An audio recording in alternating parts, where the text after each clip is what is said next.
Hey, what's going on, guys? Button-up shirts here. So I decided to watch Ready or Not, and I'd heard about this movie, but I'd never watched any of the trailers or anything for it. I knew absolutely nothing about this movie except that I thought Margot Robbie was in this movie, but this is not Margot Robbie.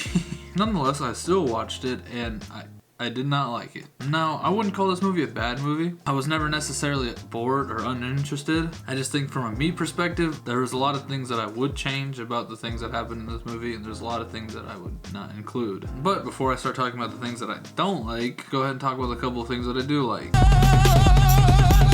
The acting in this movie is actually really good. There was never really a point where I thought an actor or actress was necessarily pulled out of the movie. You know, it all just kind of flowed perfectly together. And I gotta give them props for that, because not a lot of movies can have actors and actresses know how to act throughout the entire scene. As dumb as that might sound. The plot to this movie I also really enjoyed. It was really intriguing, because this hasn't necessarily been done before. This movie is completely open about using satanic rituals, and it actually kind of blown me away. Because in a lot of other movies you see people where it's like borderline satanic cult, but it's not like that, but they never say it's a satanic cult. But in this movie, they just don't give a shit. It's a satanic cult, and that's what it fucking is. But okay, there's the two things that I liked about this movie. Now the things that I didn't like about this movie. I thought the whole beginning part of this movie was really poorly paced. It was really slow and sluggish. And the camera angles and the camera work for this movie is also kind of really bad. The music for this movie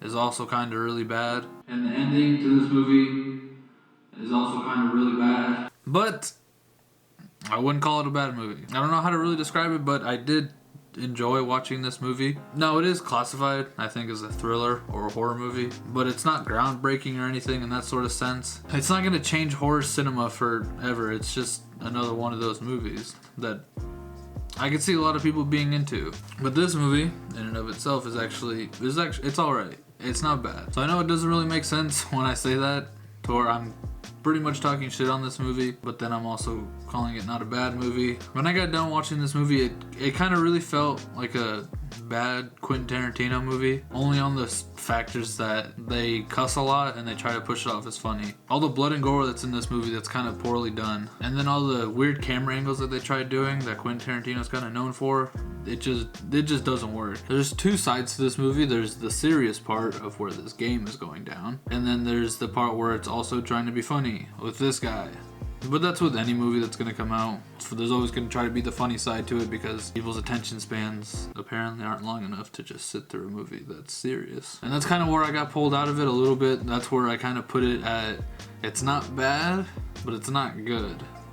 If this movie would have just been completely serious and didn't try to have any of these moments to where she is cussing at the camera for like 5 minutes, or this dude tries to crack a joke because he doesn't understand what the fuck's happening, I probably would have liked this movie a lot more. But those things aren't the only thing that make this movie unenjoyable. The music and the camera work are probably what pulled me out of this movie. It was kind of like I was watching a novella. Just the music randomly starts out of nowhere. It'll go from really intense psycho music to like really sad music without a cut, without skipping a beat. It just switches to it, and it's really eerie to listen to, and it's really weird to see. The camera work also pisses me off, because we have 17 different shots of her shoes. This movie must have been sponsored by Converse. I don't know why there's so many angles of her in her shoes. It really didn't make sense, because in cinema, if you want to focus an actual pinpoint on something that's going to become critical or pivotal to the storyline later, that's how you do it.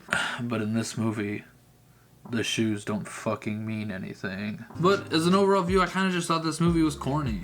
At some parts where I thought it was getting really cool, it kind of just shuts you out 2 seconds later. One thing I did like was this whole back and forth thing that Daniel and Alex both have in this movie, and it's actually really cool to see how it ends. But just because I kind of talk bad about this movie doesn't mean that it is a bad movie. I don't know how to really explain it. I enjoyed it, but I also don't enjoy it. Like a normal person watching this movie would probably enjoy it. But since I kind of look into things a lot deeper than a lot of people do, it wasn't completely enjoyable to me.